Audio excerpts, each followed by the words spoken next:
il ne reste plus qu'à déterminer l'aire d'un trapèze. Un trapèze, je vous rappelle que c'est formé de deux bases qui sont parallèles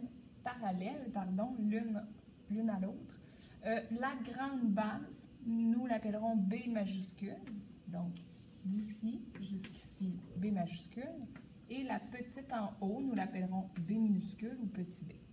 Encore une fois, la ligne centrale, la ligne qui descend à 90 degrés des deux bases, nous l'appellerons la hauteur du trapèze.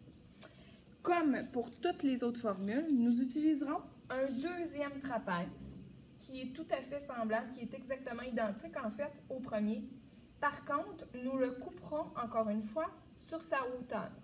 On se retrouve donc avec deux morceaux, l'un que je collerai ici au bout et le petit bout que je vais venir coller ici au bout. Si je regarde le côté d'en bas, et là d'abord on remarque bien encore une fois qu'on se retrouve avec un rectangle vert, un grand rectangle. Par contre, ici, si on regarde le côté d'en bas, donc la base du grand rectangle, ça mesure B majuscule ici, mais on vient ajouter la petite base ici. De là jusque là, c'est mon B minuscule qui est là. Donc, ma base de mon grand rectangle, c'est B majuscule plus B minuscule. En fait, je dois additionner les deux bases. Et le côté ici, ben, c'est tout à fait la même hauteur que dans mon trapèze. Donc, si je me réfère à la formule de l'aire d'un triangle, base fois la hauteur, bien, la base, en fait, ici, c'est B majuscule plus B minuscule. Grande base plus petite base. Ce côté-là, multiplié par la hauteur. Mais là, encore une fois, ce n'est pas un rectangle que je veux, c'est un trapèze.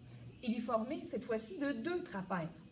Je dois œuvrer donc, prendre toute la réponse que j'ai trouvée ici et la diviser par 2 pour pouvoir retirer la moitié, donc un des deux trapèzes. Si ça nous mélange d'écrire sur 2 comme je viens de le faire, on peut enlever ceci et venir tout simplement faire une plus grosse parenthèse et venir écrire le divisé par 2 à la fin. Les deux sont bons.